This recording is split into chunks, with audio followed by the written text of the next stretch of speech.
Sudah muncul Pak ya?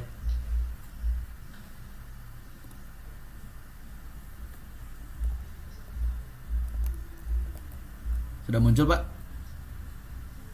Iya Pak. Ya. Lupa dulu aja deh ya. Siap. Oke. Langsung rekam nih atau Saya tes udah dulu, Pak? saya udah rekam sih Pak, ini nanti tinggal di crop aja. Oh, udah? Ya, siap. Nanti bisa di itu kan ya, disesuaikan ya. Bisa lah Pak. Siap. Pembukaan dulu aja Pak, saya Pak ya, pembukaan dulu ya. Nanti perkenalan lah. Siap. Mulai aja Pak. Mulai Pak, boleh Pak. Siap, oke. Ya, assalamualaikum warahmatullahi wabarakatuh.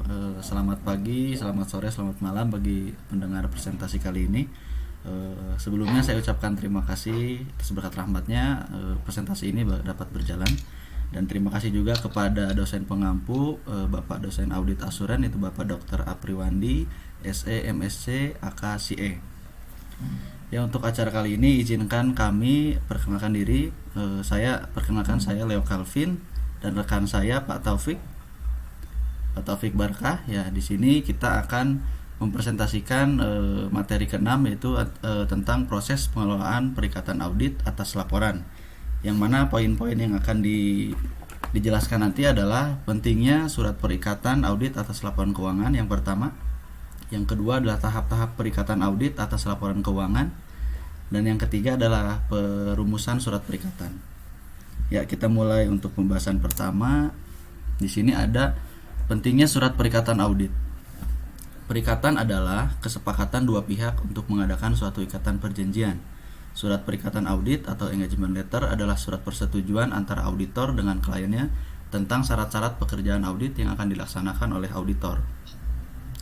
Lalu surat perikatan audit sudah harus dibuat sebelum perencanaan pemeriksaan atau audit plan.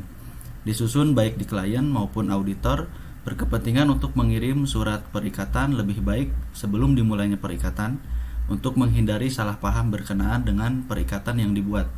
Surat perikatan dapat pula mendokumentasikan dan menegaskan penerimaan auditor atas persetujuan perikatan, tujuan dan lingkup audit, dan luasnya tanggung jawab auditor kepada klien dalam bentuk laporan. Jadi intinya sebelum melakukan pekerjaan audit ya harus dipersiapkan dalam surat perikatan dan administrasi lainnya agar lebih rapih.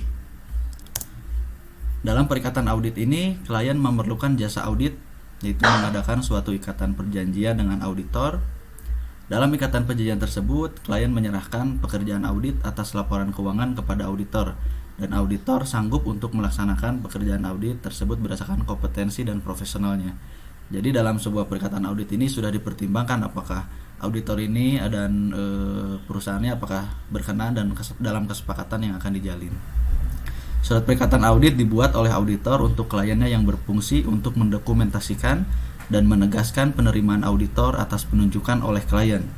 Tujuan dan lingkup audit, lingkup tanggung jawab yang dipikul oleh auditor bagi kliennya, kesepakatan tentang reproduksi laporan keuangan auditan, serta bentuk laporan yang akan diterbitkan oleh auditor. Jadi sudah ada kesepakatan dari klien dan juga auditor. Nah, tujuannya apa sih dari surat perikatan audit? Tujuan utama dari audit laporan keuangan adalah untuk memberikan suatu pendapat atas laporan keuangan manajemen. Jadi, penting bagi auditor untuk menerima suatu perikatan audit hanya apabila terdapat keyakinan yang memadai bahwa manajemen klien dapat dipercaya. Bila manajemen kurang memiliki integritas, terdapat kemungkinan kekeliruan atau error yang material dan tidak keberesan atau irregularities akan terjadi dalam laporan keuangan yang dibuat. Nah, sehingga keberhasilan penyelesaian perikatan audit itu sangat ditentukan oleh kualitas perencanaan audit yang dibuat oleh auditor. Jadi surat perikatan audit ini sangat penting dalam langkah awal untuk melakukan audit karena ini akan berdampak yang cukup besar untuk kedepannya. Ya, selanjutnya ada tahap-tahap perikatan audit atas laporan keuangan. Nah, sebelum audit atas laporan keuangan dilaksanakan, auditor perlu mempertimbangkan apakah ia akan menerima atau menolak perikatan audit, atau audit engagement dari calon kliennya. Nah, jika auditor memutuskan untuk menerima perikatan audit dari calon kliennya, ia akan melaksanakan audit dalam beberapa tahap. Nah, tahap-tahapnya apa saja sih dalam laporan keuangan? Yang pertama itu adalah mengevaluasi integritas manajemen. Cara yang dapat ditempuh oleh auditor dalam mengevaluasi integrasi manajemen adalah salah satunya itu melakukan komunikasi dengan auditor pendahulu, lalu meminta keterangan kepada pihak ketiga, lalu melakukan review terhadap pengalaman auditor di masa lalu berhubungan dengan klien yang bersangkutan. Jadi intinya perlu konfirmasi dan perlu kejelasan dalam tahap-tahap perikatan awal ini. Ya, materi selanjutnya mungkin akan dilanjutkan oleh Pak Taufik agar seimbang. Silakan Pak Taufik. Untuk selanjutnya yaitu yang tadi sudah disampaikan dari Pak Leo yaitu pertama ya pentingnya peran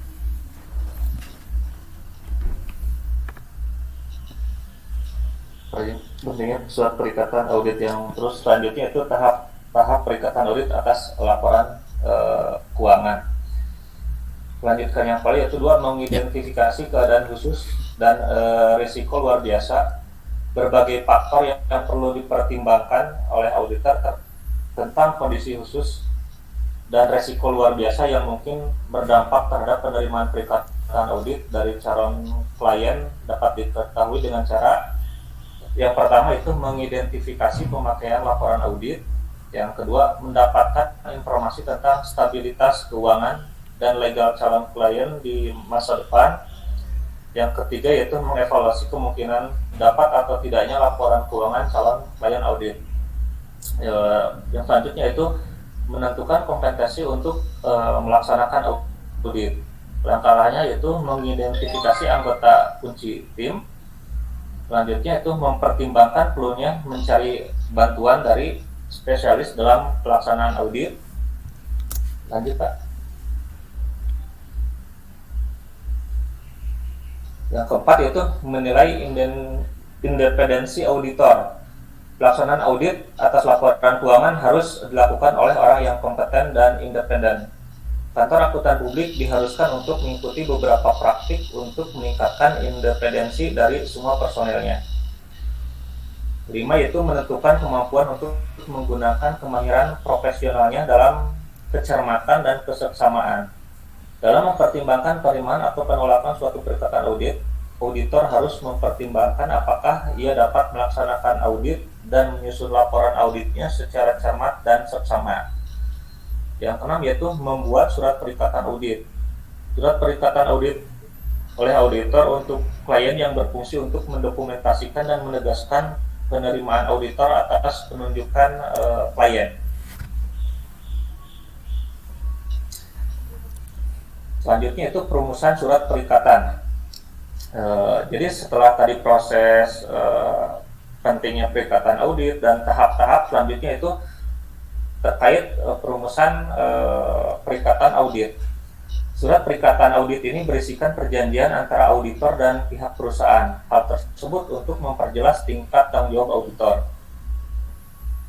Satu ya, tujuannya itu atas tujuan audit atas laporan keuangan.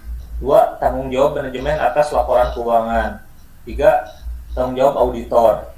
4, lingkup audit terhadap penyebutan undang-undang, peraturan, pernyataan dari badan profesional yang harus dianut oleh auditor.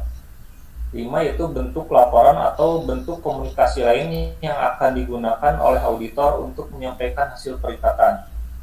6 yaitu fakta bahwa audit memiliki keterbatasan bawaan bahwa kekeliruan dan kecurangan material tidak akan terdeteksi. 7 yaitu pengaturan reproduksi laporan keuangan auditan. 8 itu kesanggupan auditor untuk menyampaikan informasi tentang kelemahan signifikan dalam pengendalian intern yang ditemukan oleh auditor dalam auditnya. 9 itu akses ke berbagai catatan, dokumentasi, dan informasi lain yang diharuskan dalam kaitannya dengan audit. 10 itu terkait fee audit dan pengaturan penagihannya. 1 itu tujuan audit atas laporan keuangan. 2, tanggung jawab manajemen atas laporan keuangan. 3, lingkup audit termasuk penyebutan undang-undang, peraturan, pernyataan dari badan profesional yang harus dianut oleh auditor. 4. Bentuk laporan atau bentuk komunikasi lain yang akan digunakan oleh auditor untuk menyampaikan hasil perikatan. 5. Fakta bahwa karena sifat pengujian dan keterbatasan bawaan lain suatu audit dan dengan keterbatasan bawaan pengendalian intern, terdapat risiko yang tidak dapat dihindari tentang kemungkinan beberapa salah saji material tidak dapat terdeteksi. 6. Akses yang tidak dibatasi terhadap catatan, dokumentasi, dan informasi lain apa yang diminta oleh auditor dalam hubungannya dengan audit. 7. Pembatasan atas tanggung jawab auditor. 8. Komunikasi melalui email. Lanjut, Pak. Mungkin yang bisa saya kan itu. Selanjutnya, mangga Pak Liok. Ya, terima kasih Pak Taufik untuk pemaparannya. Sungguh materi yang menarik Pak ya dari pendekatan audit ini. Ya, mungkin sedikit diskusi Pak untuk kita intermezzo sedikit. Menurut Pak Taufik tentang materi yang sudah kita paparkan ini, bagaimana sih? Apakah penting sekali untuk surat penerimaan perikatan audit ini? Dari pendapat Pak Taufik sendiri. Ya, tadi udah dibahas terkait pentingnya perikatan audit, tahap-tahapnya, dan perumusan perikatan audit itu sendiri. Ini sangat penting karena yang perikatan audit ini menjadi pedoman lah bagi kedua belah pihak, itu pihak auditor ataupun KAP dengan klien ataupun perusahaan. Karena dalam perikatan audit itu ini dicantumkan atau berisi tentang yang tadi hak dan tanggung jawab masing-masing pihak, dan juga norma-norma mungkin dari masing-masing pihak, batasan-batasan harus seperti apa sehingga nanti dalam pelaksanaannya tidak ada permasalahan ataupun tidak ada tumpang tindih, sehingga masing-masing bisa menempatkan diri sesuai dengan perikatan audit atau isi dari perikatan audit yang telah disepakati. Mungkin itu Pak. Ya. Oke Pak, berarti surat pernikahan audit ini sangat penting Pak ya, sangat penting dan sangat krusial dalam awal untuk melakukan pekerjaan audit ini. Karena mungkin nantinya akan ada hitam di atas putih hak dan kewajiban dari masing-masing yang harus dijalani dan harus ditepati Pak ya. Oke, mungkin sekian, terima kasih Pak Taufik, terima kasih semuanya. Mungkin sekian presentasi dari kita. Mohon maaf apabila ada salah kata. Wassalamualaikum warahmatullahi wabarakatuh. Waalaikumsalam warahmatullahi wabarakatuh.